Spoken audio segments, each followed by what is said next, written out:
and Steve Rummage. Welcome back. It's Midday with Marcus Maven, 8150. 93.9 is the number. 93.9 is the station. Gather around people. You know, I'm not your typical run-of-the-mill radio host. You know, whenever I have a guest, it forces you to call a friend. It forces you to tell a friend. It forces you to ask Brian Hall, where's that podcast? I'm going to give you a treat today, and you're not going to forget it. I am going to teach you, I'm going to have someone teach you how to create greatness in the youth. See what I did there? Coach, men's tennis coach, Rex Ikarma, thank you so much for joining me on 93.9 The Ville. How's it going? Marcus, it's a pleasure. It's always a great time to be with you. You bring out the best in your guests. Now, I want to jump right into it. I want to apologize first and foremost to the listeners who were not able to hear our out of show content, but now you can go to youtube.com, type in We Are Made for the Ville. You can check out the live in studio appearance. Before I go into the actual, interview, quote unquote interview, because, we're just two friends talking most of the time. Let's retract a little bit. You just seem to come in here with an idea of being impressed with the machine that is Alabama. Impressed with the coaching staff that is Alabama. The structure of the program. Is this more of Rex the sports fan or Rex the coach who just admires kind of, how they got it going? Probably most like the coach. You see how great that football team is, then you see that they've got not only a great coaching staff, but they've got consultants. And I'm thinking like, wow, consultants, and these consultants have very thick resumes.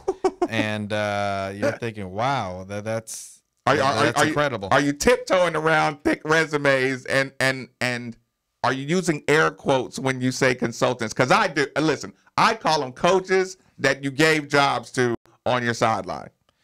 I mean, that's right, but technically I guess they're called consultants. I haven't heard that much, don't know that much about it, but right. When you have those people with that type of resume and that type of experience as a quote consultant, right? Wow, that really helps your program. No, we were actually I brought up the name Butch Jones, and we kind of were off air talking about the idea that when you have a Butch Jones hired as a consultant who sits up in your box, if you have these guys who 1 year prior were recruiting 30, 40 kids, who had 10 kids who just loved that coach in particular, and I bring you as a consultant to my university, I think with you comes a lineup of at least 7 to 10 really, really top-notch, can't-miss prospects.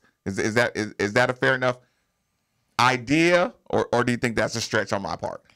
I mean, he was recruiting. Coaches right. Coaches recruit. Coaches get to know high school coaches. They get to know AAU coaches. Right. They get to know junior coaches, club coaches, and they get to know the players. So there's a relationship. There's attachment wherever that coach goes. Now, speaking of recruiting, you came in here with a bit of a glow that I think I recognize.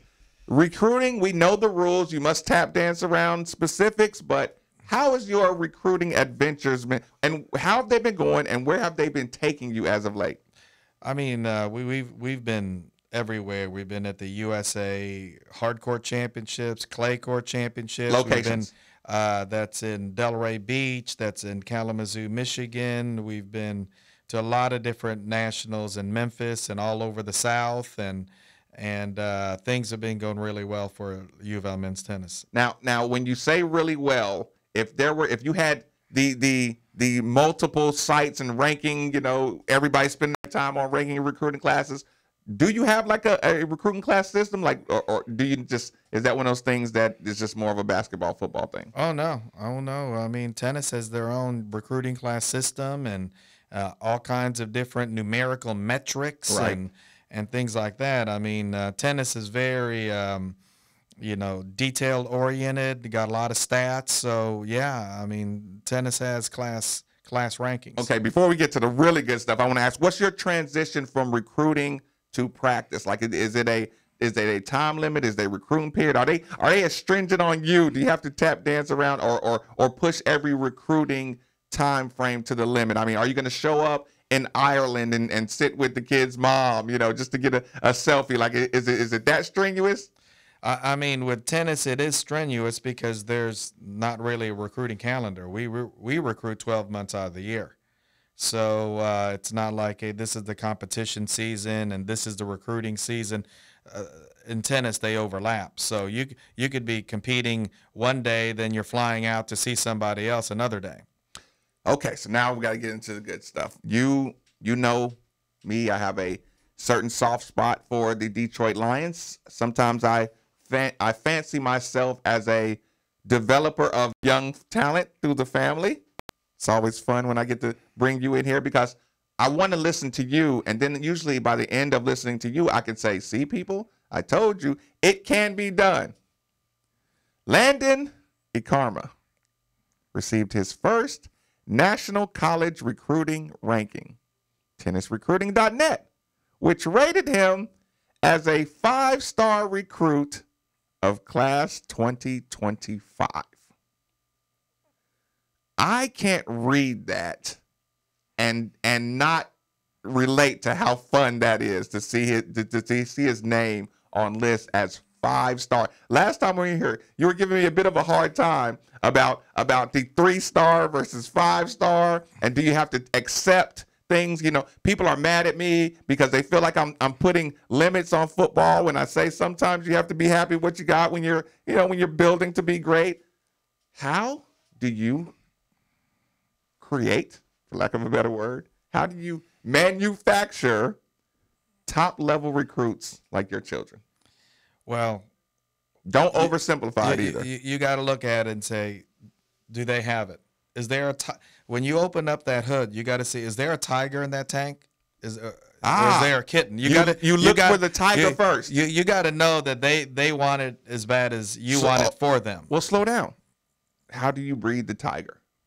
Or do you just say, I was lucky that they had some competitive spirit? You put them in the toughest situations they can, the toughest tournaments against the toughest opponents, in a situation where they're going to fail. Right. And you put them there consistently and see how they handle it. Let's go back before you put them in the tennis camp. Like I always say, I would bring Jalen and he would watch me work. And I say the best thing I ever did is let him watch me exercise. Some people, I don't know if that was your route. Like, did they watch you train getting into tennis? Did they watch you just consuming so much tennis that it was just no choice? Like, where does the love for the game or love for sport cross with motivation? I think that's very similar. They came out, watched me coach the U of L team, was there for every home match, and they go, I want to be a part of that. I want to be a part of that ACC. I want to be a part of that upper echelon Division I level, what I need to do to get there. So right now we have solved the immaculate sports question.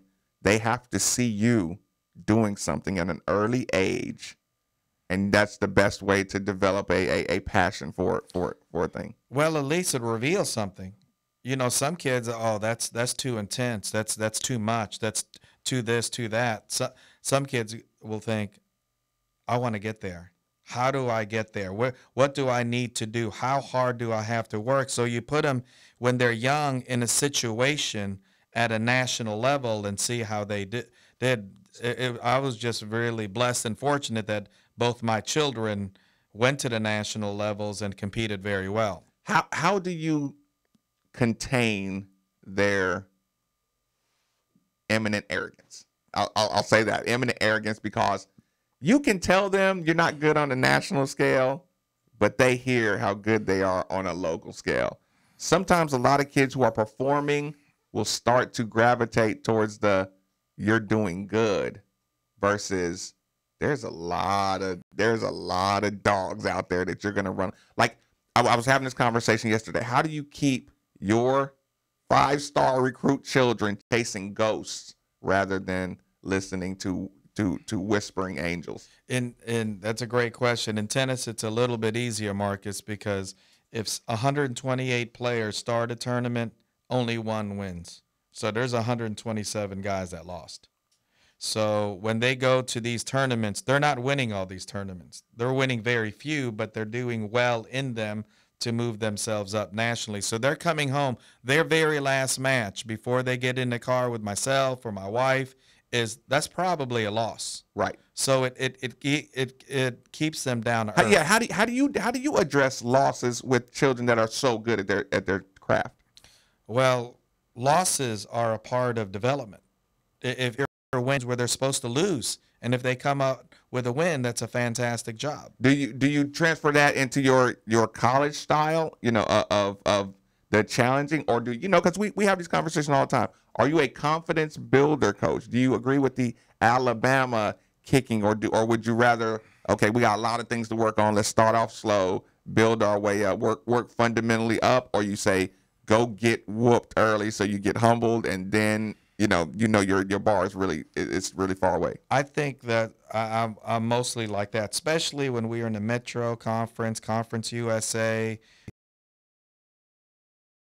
Tried to play other teams outside the conference that have more notoriety and higher rankings. So we were always trying to push the envelope and how tough we could make the schedule to toughen up our players.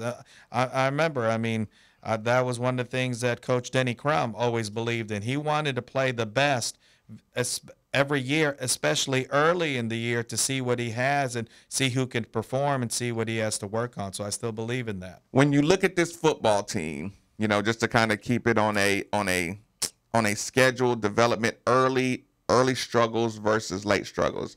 What do you? Not that you would give advice, on how somebody coaches, but a Coach Ikarma team that starts off lumpy and you see potential. You're convinced that potential is there to have a really, a good team. They're young, or they're just not getting it at a lot of positions. What do you do to kind of turn that thing around?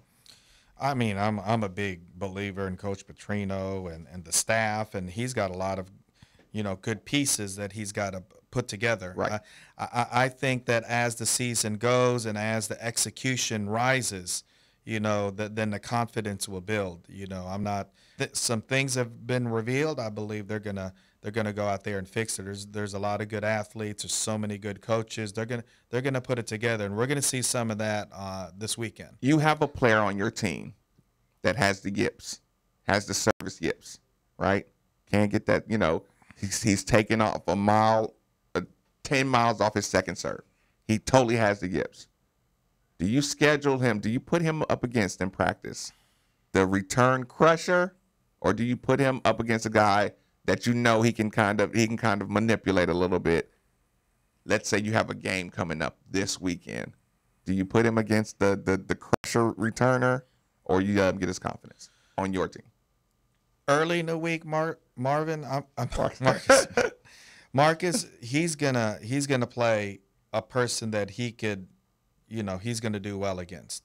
That returner is gonna return it, but it's not gonna crush it. You would purposely. Then we'll build up. Then when he gets confidence at that level, then we'll build him up to the medium returner. Mm-hmm. Then right before the match, we're gonna get him with a bulldozer. Right. Because if you go the other way, he's gonna get crushed in the beginning. Then he's gonna play guys that aren't as good in the middle and the end. Then he's gonna play somebody really good in the match on the weekend. Right. So let's build it up. And I think that's definitely the way to go, because I've seen it firsthand this summer. So what do you have on deck? You're back in town. Like I say, I see you've been running around. Give me a schedule. Give me a breakdown. Like, let everybody know where they can find you. I'm sure I've willed people in. I'm like, I want to know more about Coach Ikarma and this tennis team. Guide us. Well, we just finished the Vanderbilt tournament. We entered 2 doubles teams in that Vandy tournament, and there was 20 teams in it. And we finished winner and runner up. We finished first and second. So In a Vandy tournament. yeah, that's a good tournament. Then I sent the other half of the team to the Greater Cincinnati Collegiate Tournament, and one of my freshmen won the Division II singles. So things are starting to perk up. Some guys look like they're ready. Other guys are getting better. Then this weekend, three of my guys qualified for the All-American Championships. They're gonna go over there. Then the weekend after that, we play the Notre Dame Invitational. So between recruiting, we got a big recruiting weekend this weekend, and the All-Americans and Notre Dames and Vandy's. We're very, very busy. And again, I want to invite people to our LIT tournament, which is October the 19th. You'll get a great look at our new freshman players. Local October 19th, LIT is here. And so everybody's going to be nice and razor blade sharp by the time you get there. One more thing I always got to ask. Youth camps, youth speaking. What is your connection to getting kids to just maybe watch a practice? Get people in there just curious to know, like, do you do coaches camps, or like where's your time divvied up with something like that? Well, the only times I do camps is we'll do one the week before Christmas, then we'll do 3 in the summer. So that's the only time. I don't do much coaches camps or coaches clinics. I just feel like I need to be coaching. Somebody's trying to get in contact with you right now because they have a child that they think is almost ready to be recruited to the University of Louisville. Do you accept that one, or do you say, if he's out there, I know about him? No. I'll accept it. There's so many tennis players all around the world. I mean, How do they come? Or Twitter? They can contact you. There's no excuses. Or my website. There's a lot of ways to website. The GoCards /mtennis website. And I got the rexikarma.com. I got to freshen that up. Thank you for reminding me. No, absolutely. Now, speaking of reminding, I did not have to remind you that you came bearing gifts. Now, how am I gonna brag about how awesome these shoes are in this studio? Am I supposed to act like they never existed? Or is this a media transition? Man, these are awesome. Friend to a friend. I had an extra pair of my shoes, and I wanted to give them to you. I'm glad they didn't come out of the budget, the recruiting budget. We need you out there. So before I get you out of here, how does the season end for you? Like give me a kind of a long term. I think this team can do what playing at our best. I think this team, I hate putting a limit on that. Yeah, though, but, as long as this team gels and comes together. I got two halves. I've got a team that's a bunch of seniors. I got a lot of seniors. Then I got a lot of freshmen. So you've got 22-year-olds and 18-year-olds. Totally different so worlds. As long as they kind of develop a brotherhood, the sky's the limit with this team. This team could be good. Well, gelling is necessary because it's holding each other accountable during their individual matches. Because, I mean, when you talk about gelling, you always talk about team-oriented, but you think of tennis as an individual sport so often. Oh, yeah. I mean, yeah, you're playing individually, but you're playing right beside each other. And having the support of your teammate, having the support of the crowd. The crowd, I mean, they really feel it. I mean, tennis players, they're not like basketball or football players where they're used to like walking in and the gym is full. Well, when they have a full gym, they really, really appreciate it because, as you grow up in juniors, a lot of times the only people watching you is your coach, your opponent who's scouting you, or your parents. Right. So when they get a decent crowd, they love it. So let's say in a football game, they would say a home field advantage is worth 3 points. How would you kind of equate a home field advantage to a rocking Bass Rudd Tennis Center? Well, I think it's like how many wins in tennis. Once you get to 4 wins, you win the match. Right. All right. I think a great crowd, a rocking crowd, is worth at least 1, maybe 1.5 of the 4. That's a fact. October 19th, LIT is indoor, outdoor, judging on the weather, or is it all going to be indoor, you assume, by October Both. 19th? It's going to be both. You know the Louisville weather. It could be Right. 85 degrees out there, Right. or it could snow. We Right. don't even know. Right, but the center is prepared to Yes. handle anything. The parking is still, great, moving around. So October 19th is your target date to really, and you said you're going to have recruits in for that one as well? I don't know about that one, but these next 2 weekends, we've got some good ones. That's awesome. Rex Ikarma, I appreciate you giving me time. I can't tell you how excited I am to try on my new kicks. I appreciate it when you said you'd be in here, you'd make time for me. It's always a good time. Like I said, we could talk more outside sports. Then good luck with the young kids. I know they're gonna drive you crazy because they're getting to that age where they know they're getting kind of good. But hopefully they keep their eye on the big prizes. That's right. That'll be absolutely awesome. People, partners, Globe Auto, great partner. Thank you for helping this happen.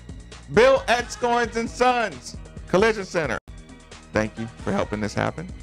Jill Blessinger, Becky Blamel, Caliber Home Loan. Thank you for making this happen. Windows Plus, thank you for helping this happen. 8150 939 is always the number. 38 31 939 is always the hotline. 10 to 12 is always the time on 93.9.